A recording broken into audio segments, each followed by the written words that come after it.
ज़रा इमेजिन करो कि आपकी बॉडी के अंदर एक छोटा सा शहर चल रहा है जिसमें हर बिल्डिंग, फैक्ट्री और पावर स्टेशन अपना अपना काम कर रहे हो। ये शहर है सेल, लाइफ का structural and functional unit. Cell ही वो छोटी सी चीज़ है जो आपकी बॉडी के टिश्यूज़, ऑर्गन्स और पूरा ऑर्गेनिज्म बनाती हैं। और अगर आप सेल को समझ गए तो आप बायोलॉजी के आधे कॉन्सेप्ट्स को ईजिली क्रैक कर लोगे। इस वीडियो में हम डिटेल में समझेंगे कि प्रोकैरियोटिक सेल और यूकैरियोटिक सेल के डिफरेंसेस क्या होते हैं, सेल थ्योरी क्या होती है, discoveries related to the cell and an overview of cell और उसके कंपोनेंट्स। तो चलो शुरू करते हैं और एक्सप्लोर करते हैं the city of life, cell.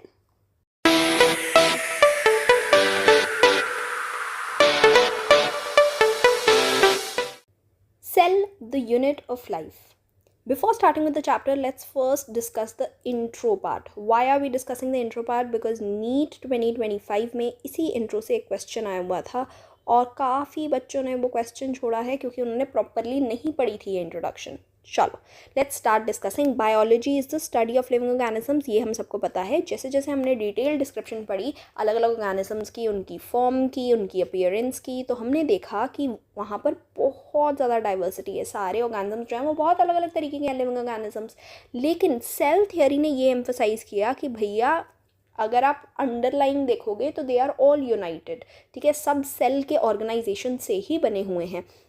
हम क्या क्या पढ़ेंगे, सेल की स्ट्रक्चर पढ़ेंगे और ग्रोथ कैसे होती है सेल की डिवीजन की हेल्प से, वो सब कुछ पढ़ेंगे। ठीक है, उसके अलावा फिजियोलॉजिकल एंड बिहेवियरल प्रोसेसेस क्या क्या होते हैं, और इन फिजियोलॉजिकल और बिहेवियरल प्रोसेसेस को पढ़ने के लिए we can take a physicochemical approach and which use cell free systems to investigate these approaches. ठीक है, जैसे कि हम कार्बोहाइड्रेट्स, प्रोटीन्स क्या कर रहे हैं सेल के अंदर, न्यूक्लिक एसिड्स क्या करते हैं सेल के अंदर, वो सब हम सेल फ्री सिस्टम्स में यूज़ करके में देख सकते हैं कि कैसे फिजियोलॉजिकल या बिहेवियरल प्रोसेसेस सेल के चल रहे हैं। बायोमोलिक्यूल्स वाला पूरा चैप्टर मैं पढ़ा चुकी हूँ, जिसको वो पढ़ना हो वो जाकर, मैं प्लेलिस्ट लिंक कर दूँगी ऊपर, आप वो जाकर देख सकते हो। ठीक है, अच्छा नाउ अब बायोमोलिक्यूल्स में हमने पढ़ा था कि केमिकल एनालिसिस करके हम ये पता लगा सकते हैं कि कैसे कैसे टाइप के मॉलिक्यूल्स हैं, वहाँ पर कौन से कंपाउंड्स हैं, इनऑर्गेनिक मॉलिक्यूल्स हैं या नहीं है, और eventually we can also see कि उनके फंक्शंस क्या हैं, वो कैसे पार्ट ले रहे हैं डाइजेशन में, एक्सक्रीशन में, मेमोरी, डिफेंस, रिकॉग्निशन में, है ना। तो basically we are just seeing कि molecular basis of all physiological processes क्या है। नाउ जो क्वेश्चन आया था नीट 2025 में, this is the PYQ of 2025। This physiochemical approach to study and understand living organisms is called reductionist biology। तो क्या है reductionist biology? यही physiochemical approach जो हम यूज़ कर रहे हैं cell free systems के साथ to understand और to study the living organisms, इसको हम बोलते हैं reductionist biology। और इसी पर सवाल पूछा गया था कि reductionist biology क्या होता है। ठीक है, चलो आगे बढ़ते हैं। नेक्स्ट पेज पे अगर तुम NCERT के जाओगे तो तुम्हें देखने को मिलेगा रामाचंद्रन जी के बारे में दे रखा है। रामाचंद्रन जी कौन थे? उन्होंने प्रोटीन के स्ट्रक्चर के बारे में बहुत पढ़ाई करी थी। बायोमोलिक्यूल्स में भी मैंने ये वाली बात तुम्हें बताई है कि उन्होंने ट्रिपल हेलिक्स स्ट्रक्चर जो है कोलाजन का वो दिया था, विच is the secondary structure of protein. Also उन्होंने रामाचंद्रन प्लॉट के बारे में बताया था, जो कि ये बताता है कि क्या एक पर्टिकुलर प्रोटीन इस तरीके से फोल्ड हो सकता है कि उसमें ऐसे अल्फ़ा हेलिसेस या ऐसी बीटा शीट्स होना पॉसिबल है या नहीं है। ठीक है, तो बेसिकली तुम्हें दो तीन चीज़ें याद रखनी है कि रामाचंद्रन जी एक तो प्रोटीन स्ट्रक्चर के फील्ड में काम कर रहे थे, सेकेंडली उन्होंने triple helical structure of collagen जो है वो डिस्कवर किया था, एंड थर्डली रामाचंद्रन प्लॉट के बारे में भी उन्होंने ही बताया था। चलो now let's start with our actual chapter. ठीक है, तो व्हाट इज़ सेल? सेल तो चलो ठीक है, क्या होता है वो हम करेंगे। अच्छा, एक हमने पढ़ा हुआ है कि there are unicellular organisms and there are multicellular organisms. ठीक है, तो यूनिसेलुलर ऑर्गेनिज्म, तुम यूनिसेलुलर हो या मल्टी सेलुलर हो, पहले तो ये बताओ।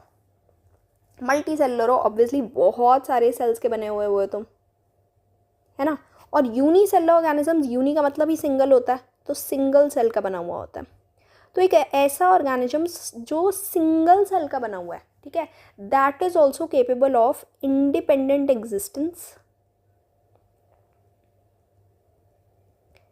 and performing essential functions।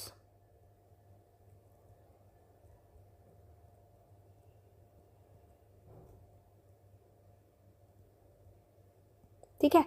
तो यूनिसेलुलर ऑर्गेनिजम्स जो हैं वो एक ही सेल के बने हुए हैं, पर वो भी सारे फंक्शंस परफॉर्म कर सकते हैं जो भी लाइफ के लिए नेसेसरी हैं, digestion, excretion, reproduction, all the processes, ठीक है। Also they are capable of independent existence. So unicellular organisms are nothing but just one single cell, ठीक है। तो सेल को हम एक्चुअल में बोलते क्या है? Cell is actually known as the structural and functional unit of life, ठीक है। तो cell is structural and functional unit of life या of all living organisms. Why? Because अगर कोई भी चीज़ जो सेल से छोटी है, it is incapable of independent existence, वो अकेले खुद से जी नहीं पाएगी। Exception is viruses. वायरसेस जो होते हैं वो न्यूक्लियो प्रोटीन्स होते हैं, but they can still survive. तो हम ना उनको लिविंग मानते हैं, ना हम उनको नॉन लिविंग मानते हैं। पर अगर आप लिविंग ऑर्गेनिजम्स की बात करोगे तो सबसे छोटी यूनिट जो है that is cell. So cell is the structural and functional unit of life. अच्छा, अब काफ़ी सारी ऑब्वियसली पहले शुरुआत में तो किसी को नहीं पता था ये कि cell is the structural and functional unit of life. तो बहुत सारे साइंटिस्ट ने जो है डिस्कवरीज करी जिनके बारे में आपको पढ़ना ज़रूरी है, क्योंकि एनसीईआरटी में ये मेंशन्ड है और इनसे भी क्वेश्चन पूछा जाता है, ठीक है। चलो, सबसे पहली बात, रॉबर्ट हुक जी ने डिस्कवर किया था डेड सेल इन द कॉक ऑफ अ ट्री, ठीक है। जो बाग वाली साइड होती है ना, वहाँ पे उन्होंने देखा था, और उन्होंने देखा था ऐसे टाइनी टाइनी छोटे छोटे से रूम से बने हुए हैं, और उन्होंने उसको नाम दिया था सेल्यूले, कि बहुत सारे छोटे छोटे से रूम्स से हैं, और टाइनी रूम को सेल्यूले बोलते थे उनकी लैंग्वेज में। तो उन्होंने क्या कर दिया, सेल्यूले दे दिया इसका नाम। लिविंग सेल फर्स्ट टाइम किसने देखा था? एंटन वन ल्यूनहुक ने, ठीक है। इन्होंने सबसे पहले देखा था लिविंग सेल, और इन्होंने बहुत सारी स्टडी करी थी बैक्टीरिया पे, प्रोटोजोआ पे, स्पर्मेटोजोआ पे एंड आरबीसीज पर, अपने खुद के बनाए हुए एक माइक्रोस्कोप की हेल्प से। नाउ उसके बाद रॉबर्ट ब्राउन जो हैं उन्होंने डिस्कवर किया था न्यूक्लियस इनसाइड द सेल, ठीक है। और उसके बाद आगे हमारे पास इलेक्ट्रॉन माइक्रोस्कोप आ गए, और भी अच्छे अच्छे तरीके के जब माइक्रोस्कोप आ गए, तो उसमें हमने स्ट्रक्चरल डिटेल्स जो हैं सेल की वो प्रॉपरली डिटेल में पढ़ ली सारी। तो अभी हम बात करेंगे पहले सेल थियोरी के बारे में, ठीक है। सेल थियोरी क्या होती है? It was actually given by Schleiden and श्वान। ये जो हैं दो साइंटिस्ट हैं। श्लीडन ने 1838 में, he was a German botanist, very important, you have to remember this, इससे भी क्वेश्चन आता है। एंड श्वान वॉज अ जर्मन जूलॉजिस्ट। नई वाली एनसीईआरटी में ये रीप्रिंट हुआ है, पहले लिखा हुआ था कि ये ब्रिटिश जूलॉजिस्ट हैं, अब उन्होंने कर दिया है कि ये जर्मन जूलॉजिस्ट है। So you have to remember this कि वो एक जर्मन जूलॉजिस्ट है, ठीक है। तो श्लीडन ने 1838 में प्लांट्स देखे थे, और उन्होंने ऑब्जर्व किया था कि प्लांट्स जो हैं वो बहुत different different kinds of cells के बने हुए हैं, ठीक है, जो कि टिश्यू बना रहे हैं प्लांट के पूरा। श्वान जो है बिकॉज जूलॉजिस्ट थे, तो उन्होंने ऑब्वियसली एनिमल सेल पे पहले स्टडी करी, और उन्होंने देखा कि सारे सेल्स के बाहर एक थिन आउटर लेयर है जिसको अब हम प्लाज्मा मेम्ब्रेन बोलते हैं। और उन्होंने कुछ प्लांट्स भी देखे, और उन्होंने देखा कि इनके बाहर सेल मेम्ब्रेन के बाहर भी, ये प्लाज्मा मेम्ब्रेन के बाहर भी एक एडिशनल लेयर है, और उस एडिशनल लेयर को we call cell walls, which are only present in plants, ठीक है। तो इन दोनों ने मिल के हमें थ्योरी दी, और उसमें 2 पॉइंट्स आते हैं। क्या 2 पॉइंट्स आते हैं? कि all living organisms are composed of cells, जितने भी लिविंग ऑर्गेनिज्म हैं वो सारे सेल के बने हुए हैं, and products of cell, cell के प्रोडक्ट्स भी होंगे, ठीक है। Also cell is structural and functional unit of life, ठीक है जी। लेकिन ये नहीं एक्सप्लेन कर पाए थे कि सेल, नए सेल कैसे फॉर्म हो रहे हैं, ठीक है। They were not able to explain कि न्यू सेल कैसे फॉर्म हो रहे हैं। तो रूडोल्फ वर्चो जी जो हैं उन्होंने कहा कि ये मैं एक्सप्लेन कर दूंगा। 1855 में उन्होंने एडिशन करी सेल थ्योरी में, और अब हम ये तीनों पॉइंट्स कंसिडर करते हैं सेल थ्योरी में। तो उन्होंने बेसिकली कंप्लीट कर दी थी सेल थ्योरी। उन्होंने ये बोला कि सारे सेल्स जो हैं वो प्री एग्जिस्टिंग सेल से ही अराइज होते हैं, मतलब कोई भी सेल ऐसे ही अपने आप नहीं उग जाएगा, पहले एक सेल होगा, वही जो है वो रिप्रोड्यूस करके, डिवाइड करके 2 नए सेल बनाएगा, या मतलब आगे सेल बना पाएगा। तो उन्होंने बोला था ओमनिस सेलुला ई सेलुला, यानी कि पुराने सेल से ही, कोई पहले से प्री एग्जिस्टिंग कोई पहले से सेल होगा, उसी से नए सेल बनेंगे। तो अब क्या है सेल थ्योरी जो हम मानते हैं कि all living organisms are composed of cells and products of cells, and all cell arise from pre existing cells, which is omnis cellula e cellula. कभी कभी आपसे क्वेश्चन आ जाता है बस what is omnis cellula e cellula, और नीचे statements दे रखी होंगी, सो यू शुड नो कि what is it. All cells arise from pre existing cells. Now let's talk about overview of cell. ये मैंने इसलिए अब तुम्हें अभी डिटेल में नहीं पढ़ाया, मैंने सीधा एनसीईआरटी का उठाया बिकॉज हम प्रोकैरियोटिक और यूकैरियोटिक सेल्स डिटेल में पढ़ने ही वाले हैं एनीवेज, है ना. तो ये एक आइडिया लेने के लिए है कि क्या क्या हम पढ़ रहे हैं, ठीक है. तो होपफुली तुमने कभी अनियन सेल या चीक का जो इनर चीक का जो सेल होता है ना, अगर तुम वो कभी भी माइक्रोस्कोप के नीचे देखो, ठीक है, तो तुम देखोगे कि अनियन सेल में obviously because it's a plant cell, तो सेल वॉल होगी उसके पास, मतलब कि सेल मेम्ब्रेन के बाहर भी एक आउटर बाउंड्री है जिसको हम क्या बोलते हैं, सेल वॉल. लेकिन अगर आप ह्यूमन चीक देखोगे तो उसमें जो आउटर मेम्ब्रेन है that is a delimiting structure, मतलब जो लिमिट कर रही है सेल के बाहर, that is just the plasma membrane. There is no cell membrane present, ठीक है. Inside the cell you will see obviously there is a membrane bound nucleus. Now both of these cells are eukaryotic cells, इसलिए इनके पास membrane bound nucleus है. इस nucleus के अंदर आपको chromosomes मिल जाएंगे जो कि अगेन जेनेटिक मटेरियल होता है जिनके पास, which is DNA. Now cells that have membrane bound nuclei are called eukaryotic, ये तो मैंने आपको बता ही दिया है अभी. और जिनके पास मेम्ब्रेन बाउंड न्यूक्लिया नहीं होगा उनको हम बोलते हैं प्रोकैरियोटिक सेल. आगे हम पढ़ेंगे difference between prokaryotic and eukaryotic cell. In both prokaryotic and eukaryotic cell a semi fluid matrix, this is also a new addition in NCERT. ओहो, तो ये भी नए एडिशन में रीप्रिंट वाला जो एडिशन है उसमें आया हुआ है 25-26 वाले में, ठीक है, कि cell membrane is a semi fluid matrix which is called as, sorry not cell membrane, cytoplasm is a semi fluid matrix जो कि almost most of the volume जो है सेल की ऑक्यूपाई करेगा. और इसी साइटोप्लाज्म में मेजर सेलुलर एक्टिविटीज़ हो रही होती हैं both in plants as well as animal cells, ठीक है. And these chemical reactions occur in to keep the cell in the living state. Beside the nucleus और भी बहुत सारे membrane bound organelles present होंगे किसमें, eukaryotic cells में. और इन organelles के some of the examples are there is endoplasmic reticulum, Golgi complex, lysosomes, mitochondria, microbodies, vacuoles. Prokaryotic cells में ऐसे कोई भी membrane bound organelles present नहीं हैं, they lack, ठीक है, membrane bound organelles, very important. तो ये सब हम डिटेल में पढ़ेंगे. नेक्स्ट वीडियो में हम प्रोकैरियोटिक सेल्स पढ़ेंगे और उसके बाद हम यूकैरियोटिक सेल पढ़ेंगे. राइबोसोम्स जो होते हैं they are non membrane bound organelles but they are found in both eukaryotic and prokaryotic cells. Ribosomes जो हैं वो आपको साइटोप्लाज्म में भी मिल जाएंगे और आपको क्लोरोप्लास्ट में, माइटोकॉन्ड्रिया में और रफ एंडोप्लाज्मिक रेटिकुलम पर भी मिल जाएंगे. वहाँ पर basically ribosomes is responsible for what, protein synthesis, ठीक है. तो जहाँ पर भी प्रोटीन सिंथेसिस होगी वहाँ पे सब मिलेंगे because mitochondria and chloroplast are semi autonomous, तो इसलिए उनमें भी मिल रहे हैं. और क्लोरोप्लास्ट सिर्फ प्लांट्स में मिलेगा, ठीक है, एनिमल्स में नहीं मिलता chloroplast. Animal cells contain another non membrane bound organelle which is centrosome. Centrosome is responsible for cell division, जो कि हम सेल डिविजन वाले चैप्टर में पढ़ेंगे. Now a very important thing, cell जो होते हैं they differ in shape and size, ठीक है. तो बहुत सारे डिफरेंट टाइप के सेल्स आपको डिफरेंट ऑर्गेनिजम्स में देखने को मिल जाएंगे. सम ऑफ द सेल्स जो हैं उनका मैंने डायग्राम आपको यहाँ पे बना के दिखा दिया है. One of the cells is nerve cell which is branched and long. Then you have your RBCs.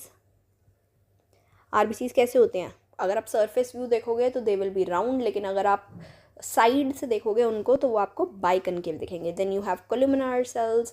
उसके अलावा अगर आपने एनिमल टिश्यू पढ़ रखा है, एनिमल टिश्यू वाली वीडियो देखी है मेरी, तो उसमें आपको पता चलेगा कि वॉइडल सेल्स होते हैं, फ्लैटन स्क्वेमस सेल्स होते हैं, ठीक है. तो बहुत अलग अलग टाइप के सेल हैं. बाकी ट्रेकीड में you will find an elongated cell. WBCs जो हैं वो एमीबॉइड इन शेप होते हैं and they are very different type of nuclei as well. तो बहुत सारे सेल्स जो हैं वो बहुत डिफरेंट शेप के हो सकते हैं एंड दीज शेप्स जो हैं ये फंक्शन कैसा वो परफॉर्म कर रहे हैं उस पर डिपेंड करता है, ठीक है. तो shape of the cell may vary with the function they perform, ठीक है. तो कैसा सेल का शेप है उस बेसिस पर उसका फंक्शन कैसा है ये भी डिपेंड कर सकता है. Next we are going to remember the size of the cell. ये बहुत इंपॉर्टेंट है, आपको ये सारे याद करने हैं, ठीक है. ये बिकॉज एनसीईआरटी में एज इट इज़ गिवन है, तो मैंने आपके लिए नोट डाउन कर दिया है. Bacteria around 3 micrometre to 5 micrometre का होता है, और दो टिपिकल बैक्टीरिया 1 to 2 माइक्रोमीटर ही होता है. माइकोप्लाज्मा जो है which is the smallest cell, ठीक है, इट इज़ 0.3 माइक्रोमीटर लॉन्ग. इसको हम PPLO भी बोलते हैं, प्लूरोनुमोनिया लाइक ऑर्गेनिजम्स. RBC जो आपकी बॉडी में है that is 7 micrometre long. Eukaryotic cell mostly 10 to 20 micrometre long होते हैं. वायरसेस जो हैं दे आर नॉट सेल्स, ठीक है, सेल नहीं है ये, पर I just wanted to tell you कि वायरसेस काफ़ी छोटे होते हैं, माइकोप्लाज्मा से भी छोटे हैं. See mycoplasma is the smallest cell which is 0.3 micrometer. Virus उससे भी छोटा है, 0.2 to 0.02 micrometer. Obviously they will not follow cell theory and they are neither living nor non living, ठीक है, neither living nor non living. Why? Because they are actually nucleoproteins, ठीक है, तो एक प्रॉपर सेल नहीं होता है. सबसे बड़ा सेल कौन सा होता है? Largest isolated cell is the egg of ostrich. Ostrich को जो एग ले करता है that is the largest isolated cell. बहुत ज़्यादा बड़ा होता है, ठीक है, आपके हाथ से भी ज़्यादा बड़ा होता है वो एग. और nerve cells are the longest cells in your body, ये तो आपको पता ही होगा. Next let's move on to types of sales.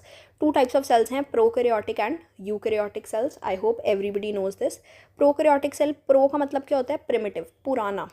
कैरियोट का मतलब होता है न्यूक्लियस, ठीक है. तो पुराना टाइप का सेल जो कि न्यूक्लिएटेड है, न्यूक्लियस है उसके पास, बिकॉज मेम्ब्रेन बाउंड नहीं होता तो हम इसको न्यूक्लियोइड बोलते हैं, ठीक है, उस न्यूक्लियस को जो प्रोकैरियोटिक सेल में होगा. यू का मतलब होता है ट्रू एंड कैरियोट मतलब वही न्यूक्लिएटेड. तो जो ट्रूली न्यूक्लिएटेड सेल है, मतलब कि प्रॉपर न्यूक्लियर मेम्ब्रेन के अंदर न्यूक्लियस प्रेजेंट है, तो that is eukaryotic cell. Genetic material जो है प्रोकैरियोटिक सेल में एनक्लोज्ड नहीं होगा एक मेम्ब्रेन के अंदर, इट लिव्स फ्रीली. और इस जेनेटिक मटेरियल को हम क्या बोलते हैं? न्यूक्लियोइड, ठीक है. जो यूकैरियोटिक ऑर्गेनिजम्स हैं वहाँ पर न्यूक्लियर मेम्ब्रेन के अंदर आपका जेनेटिक मटेरियल प्रेजेंट होता है, आपका डीएनए, आपका जो भी क्रोमोसोम है, सब कुछ, ठीक है. सिंगल एनवेलप सिस्टम आपको प्रोकैरियोट्स में देखने को मिलता है, डबल एनवेलप सिस्टम आपको, यानी कि डबल मेम्ब्रेन सिस्टम्स आपको यूकैरियोट्स में देखने को मिलते हैं. डीएनए जो है वो सिंगल मॉलिक्यूल होता है, circular DNA, double stranded circular DNA होगा प्रोकैरियोटिक सेल्स में, ठीक है. और GC रिच होगा, यानी ग्वानिन और साइटोसिन रिच होगा. ग्वानिन और साइटोसिन में आई होप सबको याद है कि ट्रिपल बॉन्ड्स प्रेजेंट होते हैं, बहुत सारे ट्रिपल बॉन्ड्स होंगे.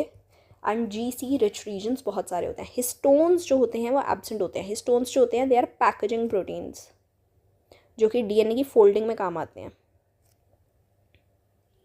ये जो होते हैं एब्सेंट होते हैं प्रोकैरियोटिक सेल्स में. यही अगर आप यूकैरियोटिक सेल में जाओगे तो आपको लीनियर डीएनए मिलेगा, डबल स्ट्रैंडेड ही मिलेगा ऑब्वियसली. AT एंड GC यानी कि एडेनिन थाइमिन के बेस पेयर और ग्वानिन साइटोसिन के बेस पेयर ऑलमोस्ट इक्वल ही होते हैं. And histones are present proper packaging के लिए, क्रोमोसोम पूरा बनाने के लिए histones are very important. Next is, ये बात हम पहले ही कर चुके हैं, membrane bound cell organelle absent होते हैं प्रोकैरियोट्स में, और यूकैरियोट्स में membrane bound cell organelles present होंगे. और उसके साथ एक नॉन मेम्ब्रेन बाउंड, एक नहीं 2 non membrane bound cell organelles भी होंगे, जैसे कि राइबोसोम हो गया या सेंट्रोसोम हो गया, ठीक है. मीजोसोम प्रेजेंट होगा किस में? प्रोकैरियोटिक सेल में. मीजोसोम एब्सेंट होगा तुम्हारे यूकैरियोटिक सेल में. 70S राइबोसोम आपको मिलता है कहाँ पर? प्रोकैरियोटिक सेल में. और 80S राइबोसोम आपको मिलता है यूकैरियोटिक सेल में. फ्लैजिला जो है वो प्रोकैरियोटिक यूकैरियोटिक सेल दोनों में देखने को मिलता है, लेकिन स्ट्रक्चर जो है इसका डिफरेंट होता है. तो प्रोकैरियोटिक सेल में वो फ्लैजिलिन का बना हुआ होगा, 9+0 अरेंजमेंट होती है, ठीक है, यानी कि बीच में कोई फ्लैजिलिन नहीं होता, साइड पे सर्कुलर फॉर्म में 9 की अरेंजमेंट होगी और बीच में कुछ नहीं है. जो यूकैरियोटिक सेल में है ट्यूबुलिन से बना हुआ होगा फ्लैजिला, एंड 9+2 की अरेंजमेंट होती है, यानी कि साइड्स पर 9 होंगी प्रोटीन्स और बीच में 2 प्रोटीन्स होते हैं, ठीक है, कुछ ऐसी अरेंजमेंट प्रेजेंट होती है.